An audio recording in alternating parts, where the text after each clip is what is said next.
Welcome to the Global Education Station Presents. I'm Annette Levesque, your host, education and technology strategist, and author of eLearning Gold, the ultimate guide for leaders.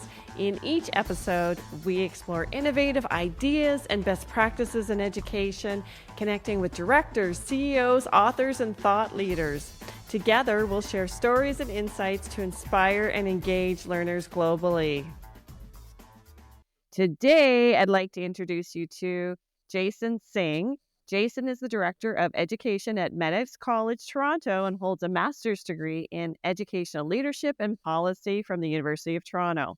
Starting his career as a high school teacher, Jason advanced into leadership roles in both secondary and elementary education. He brings extensive experience in educational leadership, faculty management, and student mediation. Jason is passionate about engaging learners, supporting emerging leaders, and driving positive change, recently expanding his efforts to include alumni engagement and mentorship. Welcome, Jason. Hi, and thanks so much for having me. Thank you for being here. Can you start us off by telling us a little bit about Medix College and your role there? Absolutely. So I'm the Director of Education. I've been there for about 2.5 years now. My role involves overseeing all of the faculty and all of the students that we have at the campus. A lot of our programs are online and hybrid, so we really have that challenge of managing a school where it's not as you would normally think of a school where everybody's always in campus. A lot of our faculty or a lot of our students are not physically there most of the time. So I know it's definitely a bit different than even my own experiences in high school and elementary school. A lot of my role involves hiring, professional development, training, working with the instructors to really make sure students are getting everything they need out of our programs. That's amazing. So when you say online and hybrid, are you using that blended learning model? Can you tell me a little bit more about how you exercise that hybrid model? Absolutely. So, as everyone in the world experienced when COVID hit, we really had to transition quickly. And I know Medix College has always been a leader in finding the best way to take something and move forward with it. So, we jumped on really quickly onto the online, but now we use that opportunity to look at how can we continue giving that opportunity to other individuals so that they have that flexibility and they have the opportunities to really engage in learning where coming into campus every day may not have worked as well. So most of our programs right now are hybrid. So students are online on Zoom, so they're live with their instructors, and then they are able to come in for certain hands-on activities, lab activities, stuff like that. We do a lot of simulations as well, online simulations, just really giving them the opportunities to try to get as hands-on as they can, being virtual, because we know that's all a challenge for everybody. So really trying to create different strategies to get them to engage and to feel a little more connected to the school. That's quite awesome that they're able to go online, but then it sounds like they're getting the benefits of both worlds. They're able to engage online, but then also meet face to face to collaborate in a classroom as well. And what do you see as the benefits of having access to both models in your program? So I think the biggest thing, a lot of our students are adult students. They will come back for second career, third careers. They have families at home, and timing is always a challenge when you're trying to get educated to balance that with all the other things going on in your life, especially for someone that hasn't been in school for several years or decades for some of our students, and they want to come Right. back and study and really get that better life for themselves and their family. So the flexibility is really number one. A lot of students that come to us tell us that's one of the main reasons they picked our school is that opportunity to be able to work from home, be able to study from home, come in every so often, but not have to commute every day, not have to worry about all of that. They can still pick up their kids from school, all those little things that really make it easier for them. The other big thing we've started doing more recently is reaching out to people outside of Toronto. So we have some programs that are fully online and we can reach people in all sorts of areas. So our school focuses on medical professionals. So we have programs like personal support worker, massage therapy, dental assisting. So a lot of things that are really required right now, especially a program like PSWs, long-term care homes, really big in Ontario at the moment. And so having small communities not have the ability to get to these big universities and these big colleges in the cities, we are bringing that education to them to really make sure that they can get what they need in their communities. And I think that's one of the biggest benefits I've seen more recently, in addition to just people that are in the cities that just need that flexibility. Another big thing we do is we only have 4 days of class as opposed to five. So we do Monday to Thursday, which again is just giving them as much flexibility as we can to get them that access to education. And so what's the typical region or most popular region that's not within your local area that's accessing your programs online now? I don't know if we have a specific region. I know our core comes from Toronto, absolutely. So in Right. the GTA, but we've had people from Kitchener, Waterloo, just anywhere outside in Ontario. We haven't expanded as much to other provinces at the moment, just Right. because we're accredited in Ontario. But definitely, we're seeing little pockets pop up of people that we would have never had before because they're just too physically far from Toronto. They would have to move here to be able to take the schooling, and it just wouldn't make sense. So I think that's kind of no specific area in particular, but definitely a lot of new regions that I've never seen before. Right. So for the students or for your adult learners that are not able to attend the in-person because they're outside the region, do you have any tips for instructors on maintaining engagement in the classroom or creating engagement in that online and virtual environment? That's something we've definitely been working on, as everybody has. I know when I started this school, they had already switched to online because I came in after the COVID happened. And I know a lot of instructors and teachers also at the secondary and elementary school levels have said we were all just kind of thrown into it and there wasn't really any preparation for it. And we just kind of made do with what we had and figured things out as we went. And so when I came on, we really took a lot of that learning they already did and tried our best to expand on it. So the biggest thing is, whatever you're doing in the classroom right now. So you're doing differentiated instruction. You're trying to reach as many learners as you can. You're doing the same thing in a virtual environment. It's just your tools have changed. So that's really how we find it. So we use all the tools of Zoom. So breakout rooms, the chat box, the polls that they use. We try to vary it up as much as we can. We do a lot of group work in those breakout rooms where the instructor has the opportunity, just like you would in a classroom, to go around and meet with a little bit of a smaller group each time to really connect with them and find out, where their learning is at and how to support them in that way. And something that we're actually starting now is we're looking at the AI features and the smart features of Zoom. So that's something we're starting to get into. We actually have some training coming up in a couple of weeks. So I'm actually just developing it right now. But one really, really cool feature is the smart recording. So essentially, it takes your recording if you're not familiar with it. And what it does is once you're done your recording, it will split it into chapters for you. So it actually reads everything about what you just did and it'll create the chapters for you. It'll create a summary of what you just talked about. It gives you the chapters titles. Like it's fantastic. And so it's something we really want to incorporate in our classes because we have quite long classes. Our classes are about 5 hours long and it's hard to watch a 5 hour video. So the idea of the smart recording we're hoping to do is it lets the students say, okay, I just need to know about this one thing. Instead of skimming through a 5 hour video to try to find it, they can just find the chapter on it, jump straight to it. And now they're saving themselves time, which of course is going to lower their anxiety a little bit and give them more reason to use the resource as opposed to trying to find something in this big 5 hour video of, where do I even start? I don't remember what time we did this. And so it's a really great feature. We're just trying to work on it. And I know it's something that with the instructors, we do have to work a little bit to get them on board with it. But I think it's going to definitely be a good platform. That's great. I haven't tried the smart recordings yet in Zoom. We are using the AI summary for it, although it's kind of compared to other summaries from videos and transcripts. I find the AI summaries sometimes they're kind of funny. It's a bit hit and miss. Like you definitely still need to take your own notes and can't take it at verbatim about who's going to do what. But it's really interesting. I do love about it that it does give us sort of an overview of what we talked about.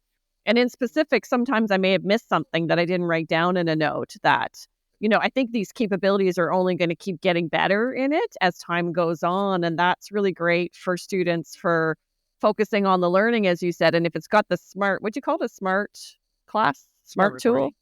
smart recording. If it's got a smart recording, then students can really focus on the conversation and listening to the instructor versus, writing all of the notes verbatim, basically, while they're in the classroom. Absolutely. And I know that's one of the biggest because I've been doing some research on it recently about what's the benefit of recording a lecture. And that's one of the biggest things that came up from a lot of studies I've read is it lowers the anxiety of students because especially if you're a student that's maybe an English language learner or you have hearing disability or anything of that sort, and it's something that prevents you from listening live and getting everything down, it really takes that pressure off because you're not worried about, oh my gosh, I missed it. What did they say? And now you're freaking out. And as you're freaking out, you miss the next thing they just said, and you're in this loop. So it really kind of removes that because now okay, I can just go back and check this later. I'm still going to take notes, but I'm not worried about catching every single word. I can more focus on what are they actually saying? Do I understand what they're saying? And let me focus on those bigger ideas, and I'll get back to the details when I go back and do my studying and revision. So I think that's really what a lot of the research has shown, and I think that's really what I'm going to use as I pitch it out to my staff. Of what's working and what's not working, and why are we headed in this direction, trying to record things and what do we record and when do we record and all those little pieces that are undoubtedly going to come up when I introduce this to them. Mm-hmm. No, absolutely. And I think that it's really great too, as you said, if it's a 5 hour, how do you do 5 hour sessions on Zoom? Do they have breaks? How does that work actually? A 5 hour I get class that on question Zoom? all the time during orientation, actually, the exact same thing. They ask me, do we have breaks? Do we have a lunch? Can we have Yeah. those at times? And of course, yes, 100% they do. Essentially, it's split up where a lot of students think, especially at post-secondary level, that everything's a lecture. It's kind of the traditional model that, I went through and a lot of us have went through. But our classes really are about engagement. So we have a good mix. There is some one-directional, unidirectional lecturing, but there is a lot of, as I said, group work, break work, all that kind of stuff that models a traditional classroom as you would in person. It's just shifted to online. So again, just the tools are changing that you're using. The strategies are not. So I think that's really what keeps them going. I know at first they're like, well, 5 hours a day is kind of a lot, and to do that all in the Right. same go. But we definitely have the breaks. We have the lunch in there, all those little pieces. And I know that really, splits up the day for them. As usual, we do Mm-hmm. good routines. Like you said, a schedule at the beginning of the day is what we're doing today. All the normal things. I mean, especially as like a high school teacher, and I've also worked with elementary school, like having those schedules is so useful.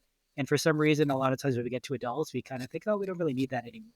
But we need it more than ever, I think, because we're so busy. And especially adult students, they're thinking about everything else in their life when they're sitting in that class. And how do we get them to hone in for 5 hours and kind of put all that stuff aside and really focus on what they're doing, especially because they're in a home environment, right? It's so easy to get distracted at home. Anyone that's been working from home, it's so easy to walk over to your fridge, make your dinner, put your laundry in, all those little things we love doing at home because we see it as, I have that time, it's not really distracting me. Why not? And, for our students, that's a real challenge. That's something that they've really struggled with is how do I balance this? How do I focus when I need to? If I have kids running around, what do I do with them during my study period? All these little things are definitely things that we work on explicitly with our students to really make sure they're set up for success. Mm-hmm. And I like the idea of using the breakout rooms as well too. We really promote that because, as you said, with adult learners, I mean, I know so many adults, especially post COVID and during COVID, that were in all of these Zoom sessions, and they're kind of listening to the parts that they're engaged in. But if they're not, they're physically in the session, but they're on their phone, they're checking their notifications, all of these things. So if they're in that smaller breakout room and that smaller group, instead of being with 25 people in Zoom where somebody's just talking at you for the whole time, then they're engaging and they're creating relationships. And we know in online environments that relationships are everything to create that commitment to completing the course and showing up every day and creating a positive, especially for adult learners when they're so busy, as you said, a positive learning environment. And I also really like your idea of using the tool to break down the videos into smaller sessions to access at a later date. And then if something happens, they can't be there for that full 5 hours or they're coming back to it. Or you just don't remember everything that happened in the 5 hours as you're getting older, you can revisit the learning in your site. So that's super helpful. We know also that adult learners are loving micro learning, right? So even down, we love the, YouTube school. Everybody's going to YouTube school. Anything you need to do, you can find it in a 10-minute video or a 15-minute video in YouTube. So I think we're kind of moving in that direction for engagement. So that's great. Sounds like a fabulous program. Absolutely, yeah. And I think, the smart chapter thing is really something we're hoping is going to help a lot of students. As you said, students may not always be there for the whole time. We do take attendance at our school, so we do actually track that as well. So it is important that they are there. They are required to be on camera as well, because as you said, this face-to-face engagement, regardless of being through a screen or not, is really important. To be able to read someone's body language, see their facial expressions, an instructor can really understand, is the class even understanding what I'm talking about right now? And just like in a physical classroom, they can step back and say, well, your faces are telling me we're not there yet. So let's step back. Let's figure out what we're missing. And so, all these little pieces I think really help to connect people to the learning that they're doing. As you said, if you're kind of, doing it as micro learning, you're doing it in other ways, it becomes very easy to sort of disconnect yourself. Um, One thing we've actually started recently is something called class representatives. So for each of our classes, we have one person that's voted in by the class, and they are sort of the connection to the school. And we just had my first meeting with them about a month ago, and they had some really fantastic insights. And one of the biggest pieces that came out of that was a lot of them are feeling, especially when they're mostly online and don't have to come to the campus much, they're really feeling it's hard to feel connected to the school. A lot of them feel like I turn on my computer, I log on, I log off, and then that's it. And that's basically my only connection. And they don't have that real solid, I'm part of this school. I go to this school. I'm proud to be here. And so that's something I'm going to work on with them, is to come up with ideas of how do we get people to feel that sense of belonging? How do we get them to really connect with the school and to feel that they're part of the school rather than I'm just taking a class and it happens to be at the school. Right. That's a fair point. How do you, so in these times right now, you've made it through COVID, you went more virtual like everyone else in the world during COVID. And now, of course, just on the back of that, we have AI coming out for everybody. So, with this, rapid evolution of technology, you mentioned that you're responsible for involved in professional development for your instructors. So, what types of things are you doing within your own college to help out instructors and with the rapid advent of technology? Yeah, I think that's one of the biggest things is there's always something new. And there's always something you can explore, and there's always some idea that they come up with. One of the things I did when I started here, as a normal needs assessment, is just figuring out what do they already do. And I think that's something to step into a lot as you enter leadership roles and you move into different places, just to figure out where are the strengths already and build those out. Because we had a lot of cases where some people would use breakout rooms and some people wouldn't. And some people use the chat feature and some people don't. And so it was really just getting them to bring their ideas of here's how they use it. And, it's really easy to get the in that way because they have a coworker that's doing it with the same students and it's working. And we don't have to go through it from scratch. It's just something that is already being done. It's already working. It's already in our demographic. Let's keep going with it. So that was a lot of what I started with.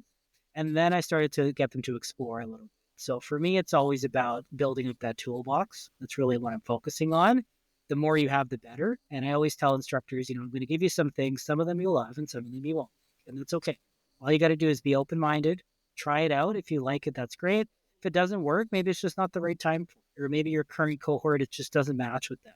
But have it in your toolbox. You can always pull it back out later. And it's always something that you can end up, you never know. It's going to help you to connect with a certain student or a certain group in a way where you, especially when you feel stuck and frustrated and something's not getting across for whatever reason. So I think that's really what I've been focusing on. In terms of specifics, we have done, oh my goodness, all sorts of stuff. So we do use a lot of simulations in our school. So because we have like medical laboratory technicians, for example. So we have entire third-party vendors that come in and deliver that for us. So that's something that we definitely have. We use a lot of different, andragogical strategies. So I really try to get them to think about things like differentiated instruction, how they're managing their groups, or whether they're spending their whole time lecturing or whether they're dividing it up a little bit more, really getting them to think and really challenge them at what they're doing. Because I know when a lot of people shifted to online, it's working and I'm using all my energy to make it work and I don't want to think about anything else. And it's worked for a year and I'm going to keep going with it. So I'm really trying to challenge them to push them out of that a little bit to really get them to think about, are they really working or is it just that it's working well enough? And let's leave it alone because we don't really push it. because we know training takes time, training takes energy. It's a lot of work, to change your andragogy, your pedagogy, depending on your level. And so it's really about how do I introduce things to them in a way that's going to not overwhelm them, but also let them see the benefits of trying new things. So one really good program I did with them was something called the STEM Equity Leaders Training. So it's actually run by another company. And so it was essentially, I joined a whole other cohort of people, much like myself, and we all were trained on how to deliver the program. So it was about 4 weeks over the course of, I think, 2 months. And then after that, we did it with our actual staff. And so it was really about looking at how do we ensure that we have an equitable practice. So we all started with a framework. We all kind of picked one. And from there, we said, I want to work on this. I want to work on that. So they all split into different groups based on their framework. And I used that as an opportunity to introduce AI because that was kind of my strategy. So I got them into, because by that time, it's all over the news. Everybody knows what AI is, but they don't really know what it is. They hear the rumors, they hear the stories, it's replacing jobs, all these little rumors that are going around. And I think one of the biggest things I brought up there, if you Google this image, it's when calculators first came out, there is an image of math teachers striking.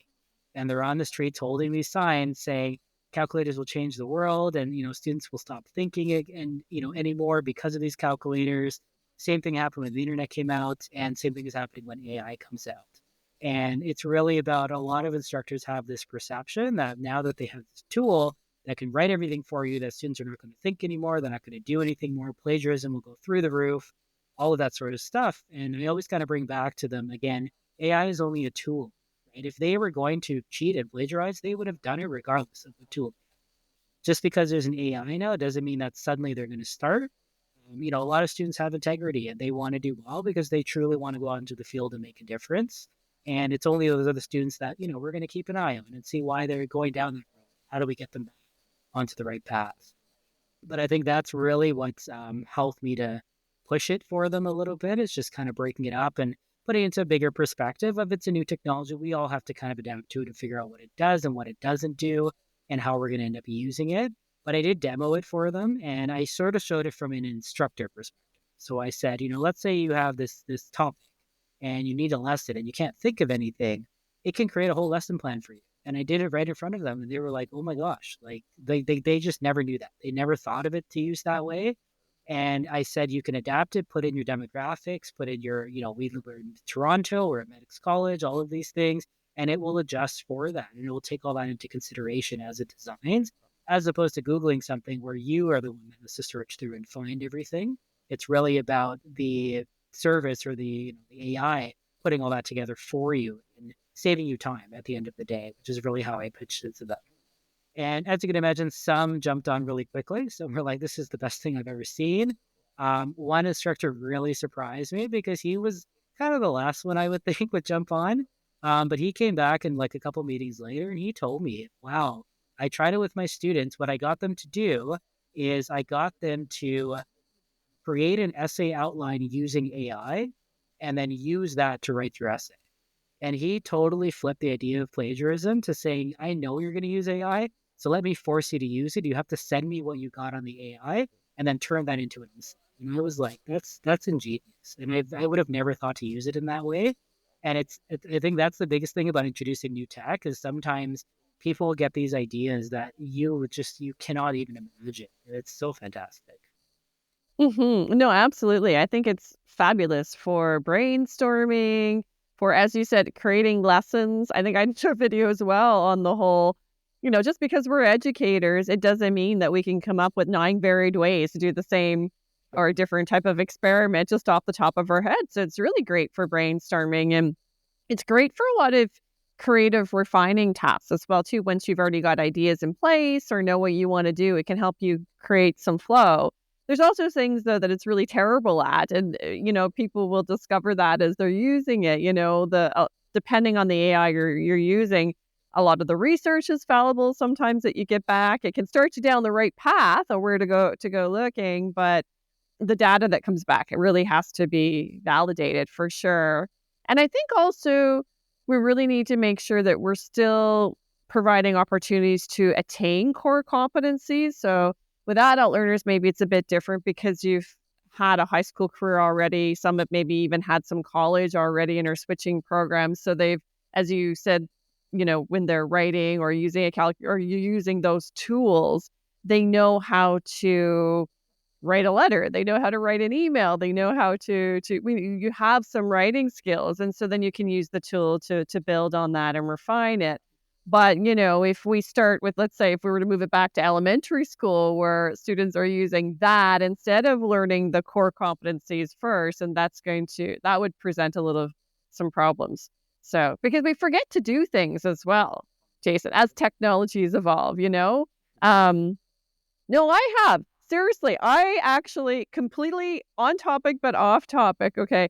I locked my key fob in my vehicle. There was one day I've had a vehicle with a key fob for 20 years. I locked it in my vehicle and I actually I called somebody to come and get me and bring me keys because I did not know. This is horrible. I forgot that you could use the ignition key to open the door. Can you Oh believe my that? gosh. I literally had the ignition key. But the fob, and this is Oh, before, of wow. course, you're pushing the button, but the fob, I'd always use the fob to open the doors, the ignition key to start it. And I was really tired, long day. I was in the boonies somewhere doing some zip lining and actually called them because I had forgotten that you could do that because I just had never used the key to open the door. Oh I my mean, it's gosh. terrible, but a really great example of how, it's really important to also be building core competencies in our learners as we're using the tools. No, it's absolutely true. And, even going back to, the calculator example is students right now are so reliant on, so like I tutor as well. I tutor high school students. And a lot of times if we're doing like a physics course and we have a lot of math in there, it's a simple calculation, but they will pull out their calculator because they're so reliant on it and they know it's there. And I remember when, back when I was in school, they always said, oh, you never have a calculator in your pocket. So you have to learn how to do it manually. And of course, we all do have a calculator in our pocket. So it's really, I think it's hard, especially for people that have learned differently because technology is moving so quick, from when a lot of us started in our own schooling to now being educators. And I think it's, we all see value in how we learn because it's how we learn. It's what we know, and we think everybody should know it in the same way. And I think a part of it is really embracing that, as things are changing, it's not necessarily a negative, right? There are definitely challenges in there, as you mentioned, but there's a lot of really amazing things you can do that we could not do. We just didn't have the ability. Right now, if you're researching something for, an educational initiative, you can do it from the comfort of your home, right? But, when I was in my undergrad, we had to go to the stacks and find the books and go walk around and find the book and bring them back and take notes and photocopy if we really, really needed to. And, I could never look up like 10 papers in one day. It would take, I mean, it could, but it would take the whole day. Whereas now it takes me, 10 minutes. I can download all of them. I can start reading through them. I can go sip on my coffee. It's such a different world that we're in. But I think that's also the opposite challenge of that is now there's too much information. And Right. it's so easy to get Absolutely. lost in it, and especially for our students, they have a hard time filtering, especially if they, as you said, they've only had a high school degree and they kind of stop there in terms of formal education. They haven't done much academic research. And now with things like social media, where you can follow a TikToker and they're going to tell you how to do things, and you assume that they at some point did what they needed to do to find that information to give it to you. And of course, you see everybody else agreeing with them, and you'll go with it because it just makes sense to you at that moment. And so I think it's Mhm. a lot of that as well of how do we teach students to filter through all of this to find out what is accurate and what's not accurate, what's a good source, what's an okay source to start you off, but how do I follow up on them to actually verify it and to see that it's actually something that I should be following up Mhm. As a director of education in these times, current times, what do you think is gonna be really important for other higher ed, school boards? What types of professional development do you think is going to be really important moving forward to be providing to instructors? with. So I think a lot of it right now is allowing them to see what's available because right now there are so many services out there, subscriptions, websites, apps, oh my goodness, you name it. And I know as an instructor, having been a teacher myself for many years, it's hard to find time to filter through all this stuff to figure out what is it that this actually does, and then is it even useful for me? And I know a lot of teachers that have spent hours going through stuff only to realize, oh, this isn't what I thought it was, or this isn't going to accomplish the goal I started with. So I know a lot of what we do with our staff is goal setting, is really to help them, what is the purpose of what you're trying to do? And I think that's always a good starting point, because once you have that goal, then you can start to align things to that goal. And that's going to really help you to narrow it down. The other big thing that's really popular is professional learning communities. So getting instructors together to build up on their professional capacity. And, when I did my training to become a principal, I know one of the biggest things that one of my trainers did was go around the room and figure out how many years of experience everyone has and then add them all together. And you always get a number of hundreds, thousands, sometimes of years, depending on how many people are in the room. And it's always, to bring back that point of no one person can do all this. No one person can get 150 years of experience. It's not physically possible. So it's really relying on each other and building out those teams to be able to say, I know I'm not an expert in AI, but I know who is. And let me go ask them, because they have already dived into this and they can just give me a quick answer, as opposed to me learning from scratch and trying to figure it out myself. So I know myself, I do that a lot as well. So I have my own mentors that I work with. And even when I, mentor other people, they give me these new ideas and I build on those. And tell me more. I want to learn more about this, because that's how we all learn. It's just really from each other. So I think that's a really big strength that a lot of organizations can use, is really build on your team and see what your team already has available. I know a lot of, companies like to bring in outside and, people and do these sessions, and those are fantastic too. But I know my own personal experience, a lot of the one-off sessions aren't as effective as we all hope they're going to be. We'll get an expert trainer to come in, they'll do a fantastic job. The problem I usually find is the follow-up. So after that, if you give them this nice, great tool to use, and then you never come back, how do you know they're using it? How do you know they're using it correctly? How do you know they're using it well? How do you know it's having any impact? And I think that's a really Hmm. big thing that I've been working on, is having continuous professional development, where we work on something and then we say, okay, in a month, we're going to come back and you're going to tell us how it's going, because we need to know, is it working? Is it not working? What's going on? And I think that's something that's really been different for my staff since I've been here. So like the STEM equity training went over about 4 months, and that's something they've never really encountered. It's been a lot of one-off trainings. So it was hard for them because it's a lot of, oh, we're doing this again and we're following up even more. And we keep building on this idea. And it's something that was definitely beneficial in the end, but it definitely had a lot of challenges along the way too. I think you're absolutely right. I really like the idea of assessing where your educators are. What do they know already, and how can we build on that? And also, what's going to be valuable to them? Like, what do they want to engage in and learn? Because that's going to affect the levels of engagement and interest when you are already working full time and busy, and you have a full workload. Um, engaging in professional development to check a box is not going to be very effective. And I like Yes, the very, idea very of well the put. Yes. exactly. So, and I like the idea of the follow-up afterwards too, because even, as a educational leader, if you're going to invest the resources and the time into professional development, you want to know afterwards where educators are with it, and asking those questions and communicating, as you said, to find out, was there an ROI in this investment everybody made, not just the organization and the educational leader, but also the educator. Because I mean, time is our most valuable commodity right now. Although the people who do the budgets 100%. don't always say that, but Yeah. when it comes to allocating resources for these things. But you're right. A lot of organizations, you have the one-off workshop, but don't really follow up to say, hey, was that effective for you? And how are you using it now, so that you can use that for future strategic planning for your professional development. Before I Yeah. forget, you had mentioned that you were using third-party vendors for simulations. That is super interesting. So what's your favorite? Because I'm sure a lot of organizations out there would love to get into, I remember back in the day, we had some from the textbook company simulations for science experiments and things like that. Yeah. For using chemicals you wouldn't use in the classroom. Nobody would let me do the experiment, Jason, in the classroom ever. I would boom, the lab, like that's it. But it must be amazing what's available today. Can you tell me a little bit more about that? Yeah, for sure. So I mean, we've gone through a couple of different companies that offer all sorts of things. Our biggest one right now we use is in the medical lab technician, because we have equipment. They come in, there is a lab, but there are specialized pieces of equipment that we don't necessarily invest, because these are, $50,000, $100,000 pieces of equipment that they're going to use like one time and not ever use again.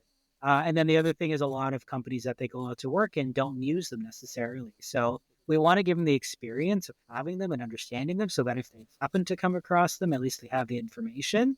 But we also don't want to necessarily invest, as you said, budgets are budgets. We don't want to invest all that money into it if it's something that's not really often going to be used, in their actual job even. So one that we use is called Simtix.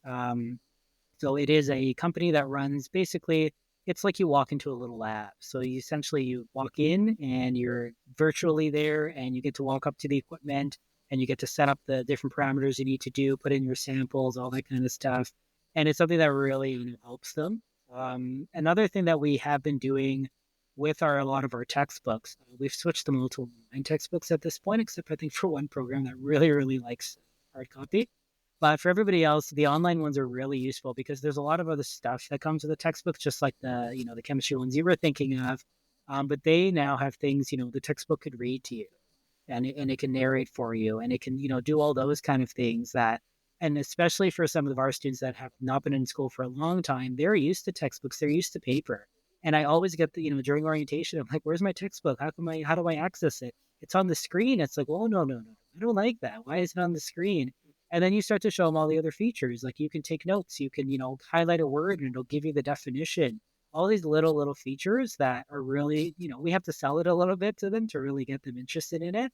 But once they start to get the hang of it, they see how much more you can do as opposed to, the way we all did it at some point or the way a lot of our students have been at school many years ago did it.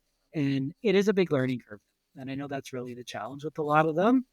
So even with like the Simtix and so on, a lot of them say, why don't we have the hands-on? I want to be able to do it with my hands as opposed to on a simulation. And they understand it at the end of the day, but it's definitely, it's changing how we work with things, on the computer and how do we make sure that it's engaging, but at the same time, you get overwhelmed sometimes looking at the screen all day long. And it's how do we balance that a little bit with students and give them other opportunities to do things, which is why we run a lot of hybrid classes for those kind of programs. Yeah, the balance of online and offline activities is really important for just giving our brains a rest, and sometimes when we're reading things on screens, it takes a while to digest. And I love the component. I love that you can now have your book read to you. I mean, I probably have a library of maybe more than hundreds of books from audiobooks, but to be able, before you could do it with professional learning books that were available, online as an audiobook, but textbooks were harder. They didn't always have that capability as you outlined. So to be able to listen to it in an audio way, as adults, again, being busy, you can multitask while you're listening to it.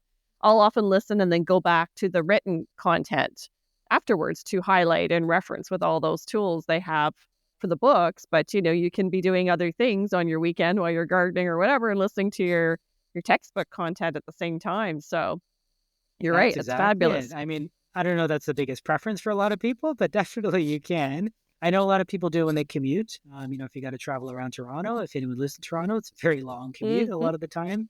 And it's just something you just put it in your ear and, you just stare out the window and you're still listening. And, the challenge there, of course, you're not necessarily getting the same learning as if you're fully engaged in what you're doing, but you're picking up on things. And as you said, you go back and use that to review later. And I think it's really helpful. So, again, it's introducing new things, but in a way they all have a purpose. There's always a reason behind it. It's not just there because it looks nice and it's flashy and all of that kind of stuff. It really is something that we have been looking at to really ensure students get something that's going to be helpful for them, either in their academics, in their own well-being, whatever it might be, to really make sure, they can flourish as students. Absolutely. And you're absolutely right. If we're taking something in an auditory way versus a visual way versus an engaging or kinesthetic way, the way that we're going to learn, there's different levels of learning that will occur, and not all of them are as powerful as others.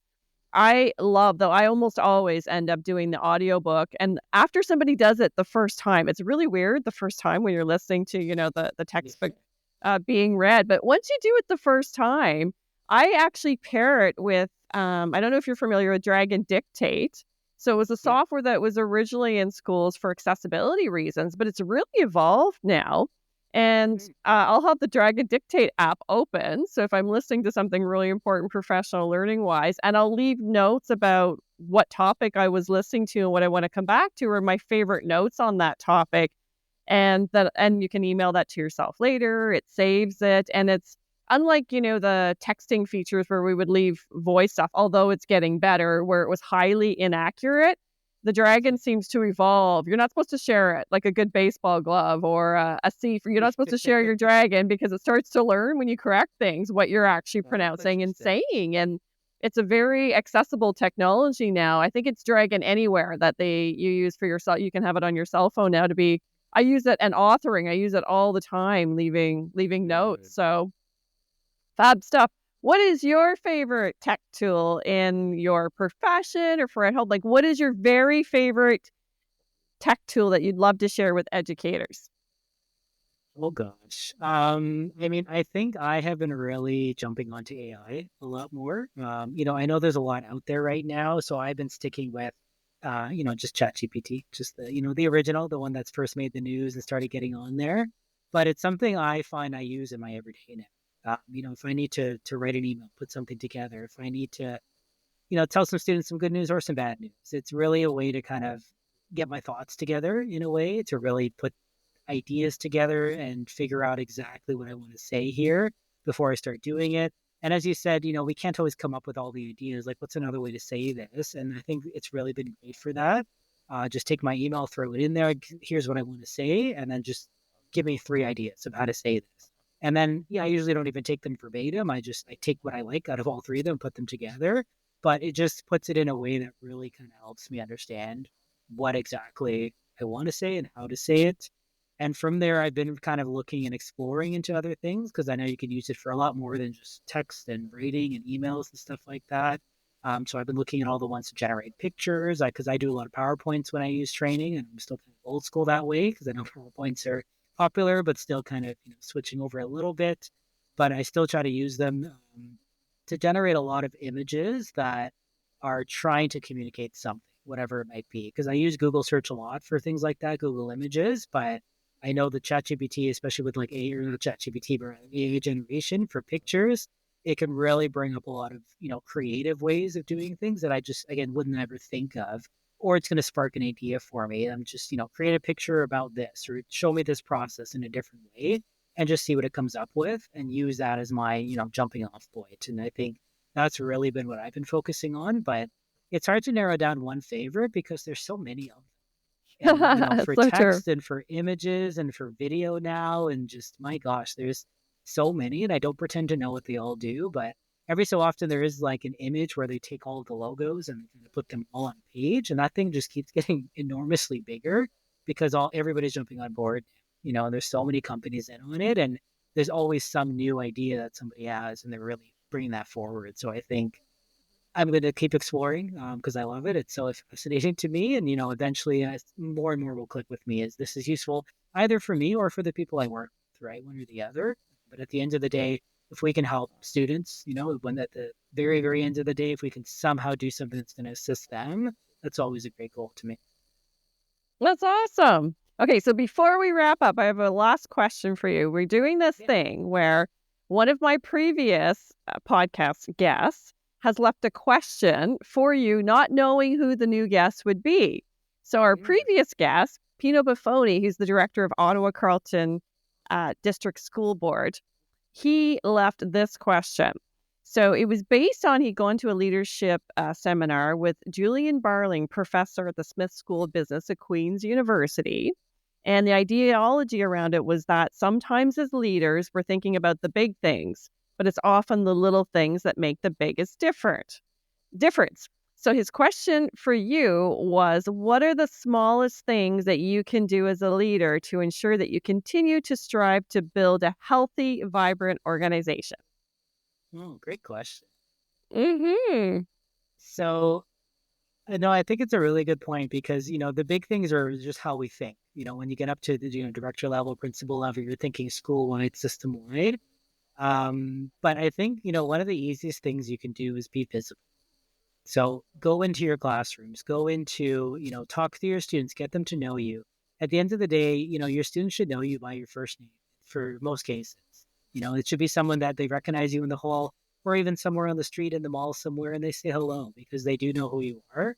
And I think the higher up we get, it's obviously you're dealing with a lot more people as you get higher up, but I think that's really something that I've always tried to do the best I can, is really just make sure I'm staying connected with people, keeping my feet on the ground and not letting myself get too disconnected, because it becomes harder and harder to make those decisions if you don't know who they're affecting and how they're going to affect these people.